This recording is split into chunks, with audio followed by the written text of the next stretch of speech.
So I just did a whole podcast episode on RPP, Regret Prevention Plan.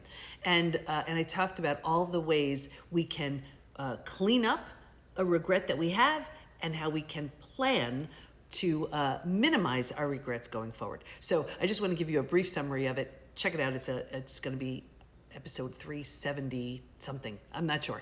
But I talked about when you're thinking about the past regrets you have, very often, like let's say there was a job opportunity and you gave it up. It could have been rewarding and exciting, but you were afraid. You didn't do it. So the job opportunity is gone, but the reason why you were interested in it was because it was going to be rewarding and exciting. So what you do is you take the rewarding and exciting and you say, okay, what can I do now that's rewarding and exciting to satisfy that need? So this way, the opportunity is gone, but you could do something with the need that showed up for you that you could do something with now.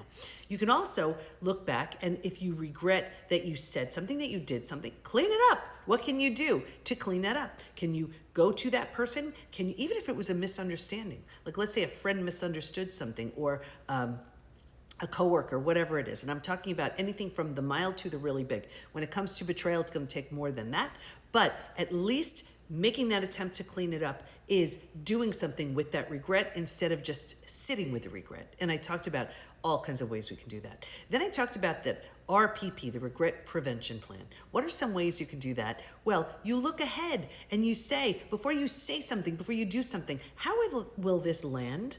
Will this hurt? If it's going to hurt that person, don't do it. Don't say it, right? You could check and you can say, with the highest and best version of me, say this and do this. And picture that version of you. And if that highest and best version of you wouldn't say it, wouldn't do it, then don't.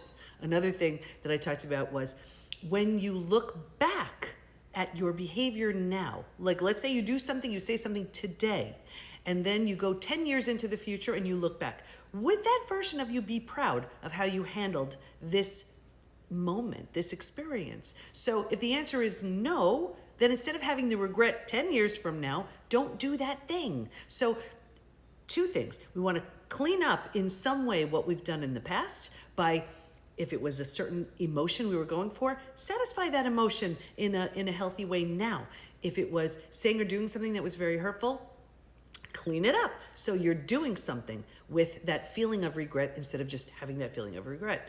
As far as moving forward, our regret prevention plan, with the version of you, the highest and best version of you, say it, do it. If the answer is no, don't.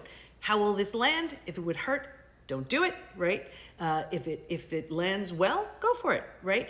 And when you look back, when you reflect on your behavior now, are you proud of your actions, or do you wish you would have done something differently? So looking back, cleaning up those regrets, planning ahead at how those regrets how we would feel, and this way we can hopefully minimize those regrets.